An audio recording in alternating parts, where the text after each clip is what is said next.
Hello and welcome back, everybody. It's day 5. It's the last day of racing. 2 races today, and everything's on the table. Herman winning and Coco tied up on same exact points, 11 points I think they've got each. Yeah, 11 each, and then so that's going to be decided today out there. Great. And third place in this regatta is up for grabs. You've got Howie Hamlin and Woody at each other. Woody's got the break at the moment on 17 points. He's third on the table at the moment, and Howie's sitting on 19. So once again, I think it's all going to be decided off that start line. It's proved to be the case. Yesterday's pretty much debacle, I guess. The conditions yesterday, as you saw from the chopper, were pretty awesome, and a lot of carnage. There was some bodies broken, and Graham Cately, of course, ended up in hospital. We'll hopefully be talking to him. He's going to come up and tell us about his little prang of the leg, and a few twisted knees. So some of those Kiwi boats where the bodies were broken are sort of mixing crews today. Some of them won't start. Obviously, Graham's boat won't be out there. A few boats are a bit dusted up. We saw Panasonic with a broken rudder and all sorts of carnage like that to the boats as well. So they all made it. They're all alive, and the boats are coming out in the water now. We're going to get this race away in about 10 minutes. Today it's much nicer. It's foggy and cool, but breeze out there probably 10 to 12 knots at the moment when they get this race away. So it'll be a fair test. There won't be any excuses about waves and other issues which they encounter out there. So we're looking forward to a great race. This is going to be good. We'll come back to you shortly when Johnny Craig gets the starting sequence underway. Back to you shortly. So we're coming up to 3 minutes to the gun in race 9, and you can see the fleet there now. The big difference today is this current is going left to right. It's a flood tide. It'll be flooding all day for these races, so that gives them something to think about. And the real importance now, as we're saying, this regatta's tied up between Coco and Herman. And just to give you an idea of the points that they've rattled up, Thurlow had a bad one the first day. That was his first discard. He had an 8th, then race 2 he had a 3, then he had a 1, 1, 1. He's had 3 bullets in a row. Race 6 he got a 4, and yesterday he won the bridge to bridge. So that was a great result, as we saw. And the other thing about yesterday's racing, that race was abandoned. I can tell you that much. We weren't sure what was going on, but Johnny Winning was going to press on with it, but he's a bit disappointed that they didn't want to do that. They abandoned the race. There was boats in the water everywhere, and they wanted to get them all ashore to get them straightened out for the bridge to bridge. So we did abandon that race. So anyway, Herman in equal points has got similar points. Well, he's got the same points, but he's had a win, a 2, a 2. He had that shocking day with a 7, so that was his first discard, and he's had a 2 and a 3, finished third yesterday in the bridge to bridge. So that has brought Coco up to him on equal points. The problem Herman had yesterday was that Alex Valling's boat had a blinder in the bridge to bridge, ended up second, so that put a boat between Thurlow and Herman, and that brought them together. So it's all on out there today. And by the way, after this race today, I believe there is another discard if they get these 2 races in today. Not completely sure. I'll confirm that with you later. But that's the gig. And as you can see, the boats now, they're probably coming up into the minute. And most of the boats are heading for that committee boat end. And they're going to start on starboard, probably pretty conservative. Probably the bias, I'd say, is on that boat by the look of them. So everybody's shaping up, trying to get an alley to get some clear air. There goes Johnny Winning, just taking back, finding himself a slot there.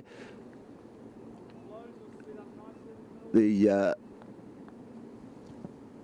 looks like the Pirates, or is that Thurlow, most lured? No, there's can't quite make them out. They're heading straight at us. No, there's the Pirates up towards the boat. He's full back from the boat. CT Batten's going back to the boat, probably in about 15 seconds now. You'll see the bows go down, and race 9 will be underway. So the Pirates have got a good lane, trying to find Thurlow. There he is. Thurlow's broken there. He's been over early, so you can see Coco. So he hasn't broken, he's just put his bow down. It's this orange mark right in close to us is the leeward pin end. So Coco's going for that leeward end, and he's the most leeward boat. So this should give him an advantage, I feel. there's the gun. So this race is on. It's a clear start, and we've got them away.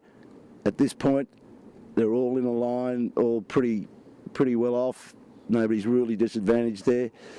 And can't see Howie at the moment, but I can see Woody. He's up there near the boat end and looking pretty good.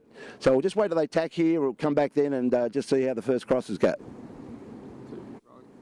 So there goes the first tack. Thurlow Fisher closest to the club here. Johnny winning straight under his bow on the Yandu. And they're going to get across these starboard tackers by the look of it. If Woody's across, Thurlow is now the leader of this race in the early stages of it. Here comes the pirate ship now. They're on starboard through Woody, so it puts him close to there. No, he's going to have to take Cocko stern. So early advantage to Thurlow Fisher.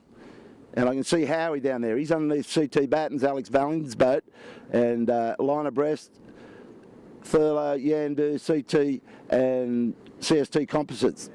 Pirates coming right into this OB deck here. You can see them. And JF Hillibrand just tacked off as well.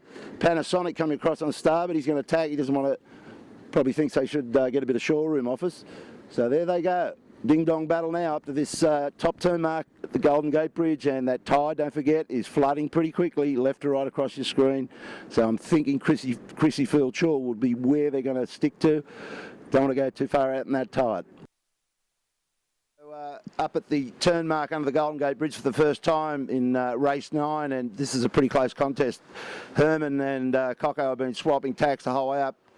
At the last cross, Thurlow Fisher just had a small advantage, but he went further out in the middle, and Herman came back into the Chrissy Field Shore. Now, there they are together now. Now, Herman has tacked for that mark, no doubt, and Cocko's trying to roll over the top of him, or go underneath him, as it turned out. So they're locked together, folks. Herman's had a bad tack there. You can see, what's he doing? No, he's around. So first and second around, Cocko still leads them. And as we were saying in the setup for this race, that getting off that start line, as it has been all week, is way important. You must get a clear lane.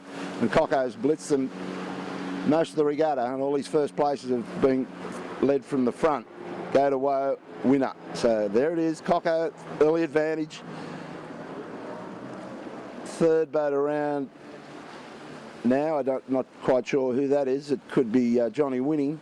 And I think that's CT Batten's, Alex Valling's boat, first of the Kiwis, or the remaining Kiwis. There's only 2 boats out there, as we said. There was a makeshift crew put together off the Maersk line. Graham Catley's certainly not out there. He's a wounded sailor. And one of the other guys on, of his guys has gone across to the JF Hildebrand to get a crew, because his guy twisted his knee yesterday out there in those wild conditions. So there they come. Cocko, nice move. He's gone right out into the centre there, so he's getting full advantage of that tow from the running tide, left to right across the screen. And this is a setup coming down to the gate, and then it's down to Alcatraz. So we'll just cut off here and come back to you as they approach the gate here. So we're halfway down to the, more than halfway down to the gate mark, and we're on the pirate ship. And these guys have elected to come straight through here. They didn't jibe out. Cocko's out in the middle. Now, Herman must have thought that there was good pressure down this shore. The only problem with that is Cocko's out there right now with his bow down. If you come around Simon and get on Cocko, you can see him really arced up. Herman's got his bow up and Cocko's got his bow down. Now, I reckon that is a big advantage to Cocko right there. They're approaching the gate mark, but Cocko's going to hit it first, and he's further out off the shore. So Herman now jibed back, and he's starting to light it up. And when they come together, and the other boat that's, well, I thought was John winning, was in fact CST Composites. Howie, Matt and Fritz, they've done a good job. They actually went halfway out and jibed back. So they've taken the middle road down here. Still pretty close though. Cocko probably looking at that, has probably got about 30 metre lead on him, 100 feet so, as he heads down towards that Alcatraz mark. So first part of the race, Cocko still in command, and look at this Howie Hamlin's boat romp down here. Come round to the left a bit. He's right on the transom now of the pirate ship. Howie's throwing the gauntlet down. He's not going to go out without a bang, it would appear. See at the bottom turn mark. So, with Graham Cately, Graham, you're not sailing today. What's going on? Had a little bit of a run-in with something on the boat yesterday, and did a bit of damage to my leg, unfortunately. Looks like a bit of a splinter or something. What actually happened in there, mate? I know it was pretty wild and woolly where you were yesterday. Yeah, it was incredibly wild. We came through under the harbour bridge, and there was unfortunately a big launch in our way, and we were sort of going to get past him, but the guy kind of, I think he panicked, or he sort of at the last minute, and so he gunned it. And worst thing you can do. He just pulled this big hole in front of us, and we just cartwheeled. We just went down so fast, and obviously I've clipped my leg on the way through, and ended up with about 35 or 40 stitches in the leg. Yeah, I saw some of the guys saw you in the showers and they weren't too happy about it. They had to getting a bit squeamish. No, well, the other guys were all feeling a bit faint. And they were all asking me to leave. Yeah, well, you're still in shock, I'd say. So they carted you off to hospital, yeah? Yeah, so we went up to hospital and took an age actually to try and pull the whole thing together. It's quite mangled. It was just, I haven't picked up something sharp in the boat. I've just picked up something like blunt, a cleat top or blunt, and it's just ripped the wetsuit off from my leg and macerated the bloody into the bone, and then sort of skidded under the across the shin bone. And so when you left the beach yesterday and headed up there, you hadn't done this race before, no. So you knew you were starting under the bridge, and you'd heard a few stories, no doubt, about how rough it is up there. Well, we know where not to go now, so next year we'll be fine, we'll be right. So were you scared at any point when you got under there? And It was the toughest conditions I've ever been out in, really. Yeah. Really. You got kiteboards all over you and sailboards. Boats lumpy as hell. The sea's like a washing machine. It's just coming all over the place. There's no running down waves or anything like that. They're coming at you, they're going away from you. It's just phenomenal. I just, we were all pretty scared for ourselves, actually, to tell you the truth. It was well, it looked pretty odd. We were up in the chopper, as you know, and we were sort of changing our underwear, at least I was, because Keith the pilot had the chopper. Actually, we had kiteboards just underneath the skids on the chopper as we went underneath the bridge in the fog. Yeah. So the worst thing about it was we got through under the harbour bridge and we had to swim. We went down so hard, the weight on the tack line, and the tack line blew out, and the spinnaker went up around the top of the mast. And so we had to untangle all that and get it out. My goodness, one time we got the boat upright, you looked around and we were halfway to bloody Hawaii. That's the crew without the boat. Yeah, it's just amazing. The tide is just running through there so fast, and you're right back out at sea. And then getting home was a mission, which fortunately there was so much blood and it was just a shit fight, really, to be honest. And so they carted me off. Yeah, which was probably the smart thing to do, actually. Yeah, well, you probably didn't know how bad you were at that stage. No, I didn't. A bit of claret doesn't worry you too much. No, you didn't. No, there was a lot of it, actually, but you're sort of still concerned for the boat and the crew and getting all these things sorted out, but then I got booted off, which was probably the smart thing to happen, actually. So you're going to come back next year with the other good leg and see if you can match them up? I'd hope so. Yeah, definitely. Yeah. It's one of these things where I think that San Francisco Bay, you need to have sailed here once to know how to do it and reduce the risk of this sort of injury substantially when you know what's going on. Yeah, well, good to see you fixed up and patched up, but you'll be able to dine out on this story for a while. Yeah, it's a beauty. Yeah. I wished I didn't have to, but anyway. I wish it was somebody else. Yeah. Good on you, mate. Thank you. See you soon. See you, bye. Okay, we just missed the bottom turn, but Graham Cately's story was worth listening to. I think he'll hobble onto that plane tomorrow and take a story back to Auckland with him, no doubt. But anyway, there they are. Coco still leads them. Probably extended a bit from what I can see, and Herman's Pirates have tacked back, come back into the shore as Coco has now. Of course, that tide, they don't want to buy too much depth out that way, so they're coming back in to get out of that tidal stream and set themselves up to come back to the gate. So it's Coco still in front, and Howie Hamlin trying to haul himself up into their presence, get some presence with them, but still a long way to go. See you back at the gate, Mark, first time on a win. Okay, so the news is halfway back up the beat for the first time to the gate. We've got a new leader in this race, Howie Hamlin. Did some nice work, bit of local knowledge. I think this run-in tide has changed the tactics that's going through their heads, and these Aussie guys a little bit. I can tell a little bit off the money there. Howie blitzed them. He was third round that bottom mark, and in no time at all, he's got his nose in front, and just got to expect that. He's not going to slacken off at all.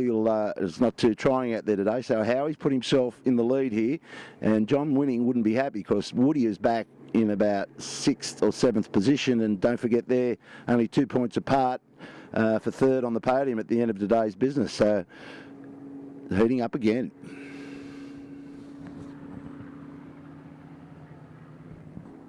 So through the gate goes Howie Hamlin.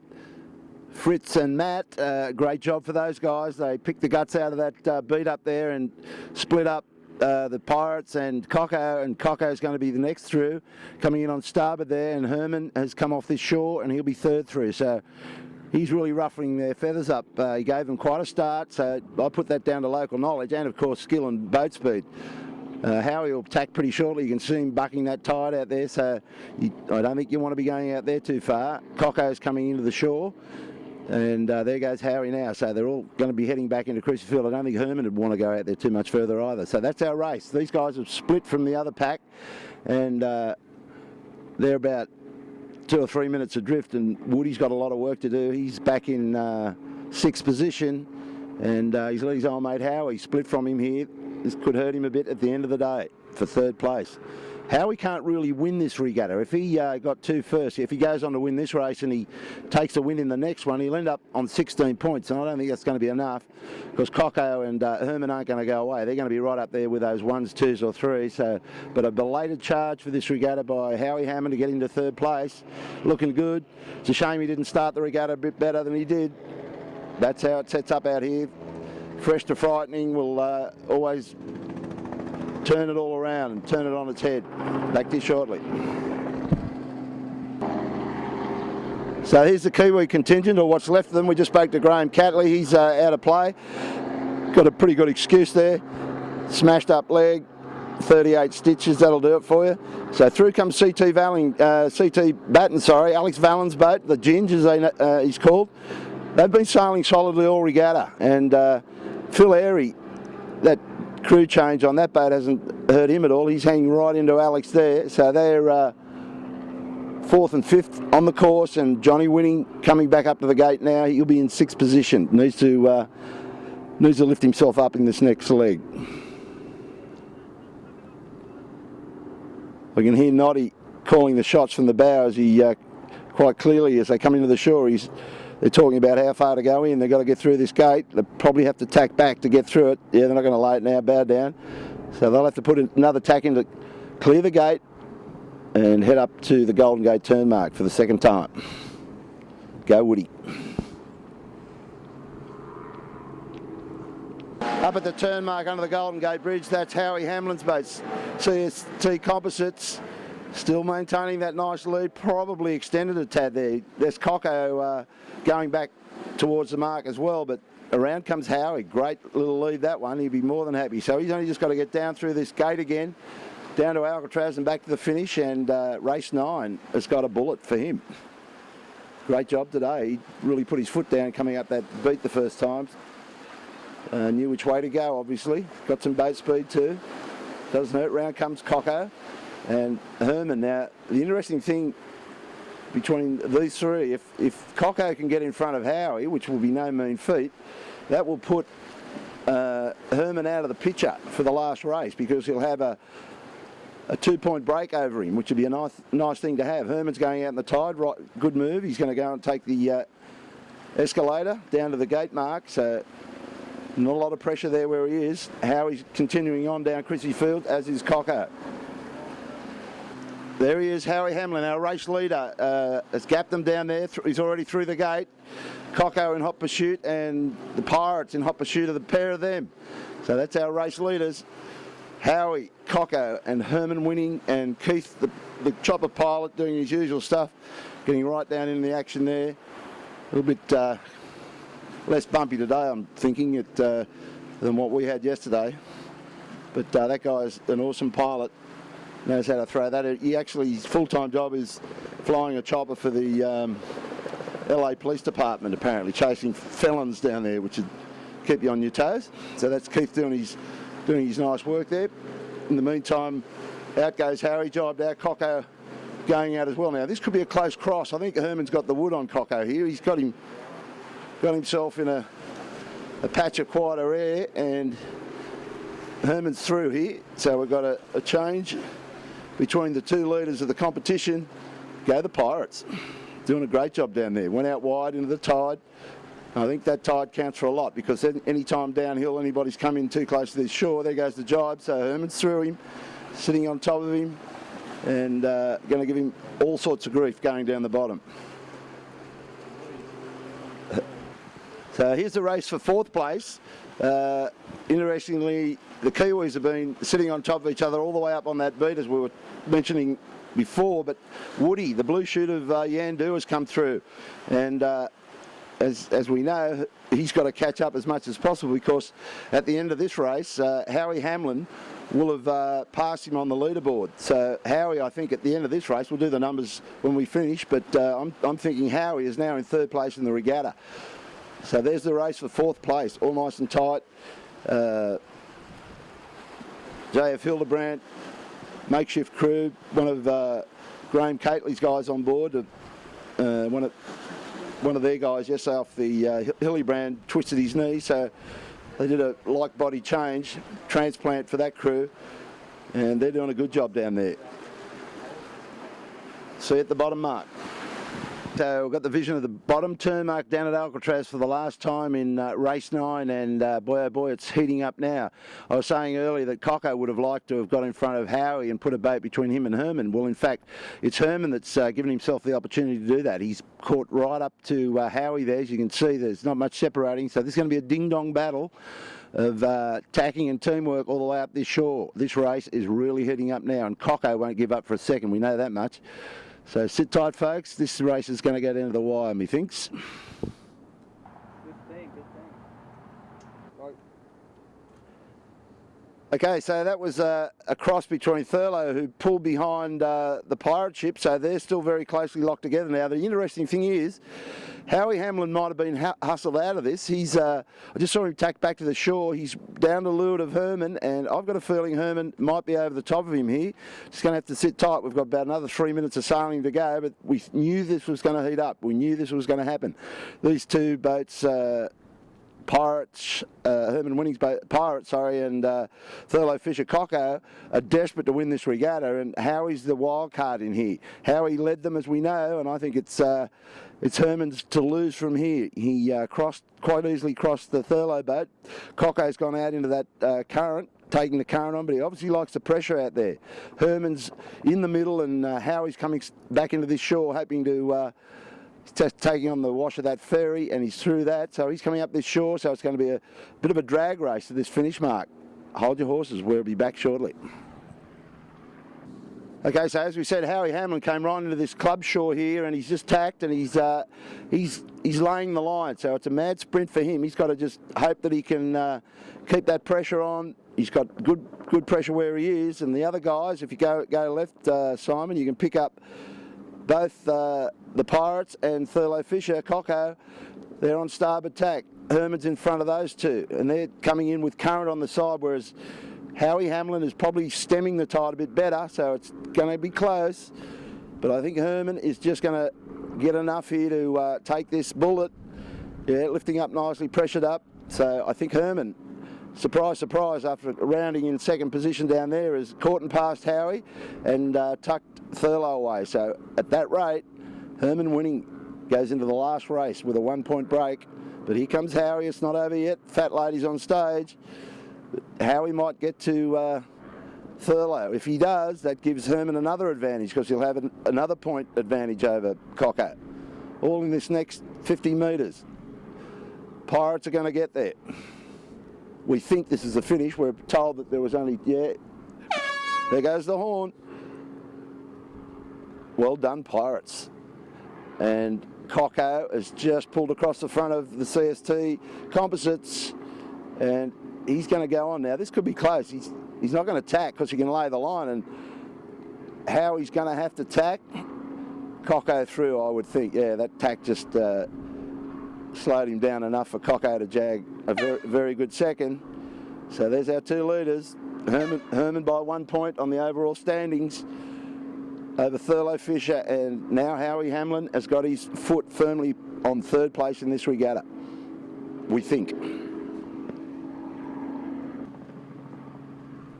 So as Keith in the Robinson 44 rounds up these three finishes, looks like he's a catalogue out there, sending them across the line. Now we've got Alex Valens and his guys on the CT sail battens. Great tussle with the boys on JF Hildebrand. He's going to get fourth place in race 9.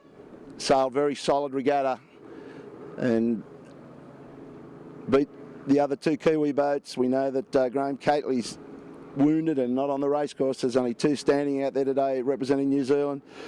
CT Batten's over, and Phil Airy about to get 5th spot on the racecourse, and Johnny Winning is going to have to be satisfied with 6 here, which he won't be happy about, because that's let Howie climb over the top of him. So it's all going to go down to that last race. Don't forget there's another discard to come.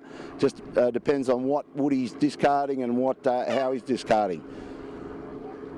And the next boat across the line in 7th position is John O'Woody and the boys. Remember, they were the last ones standing there briefly yesterday in that abandoned race when we were over the top of them. Broke his rudder, had a spare rudder, put it on the boat and got the guys in good shape to get out and do some hard racing again today. So there's Jono coming across to take 7th spot in race 9.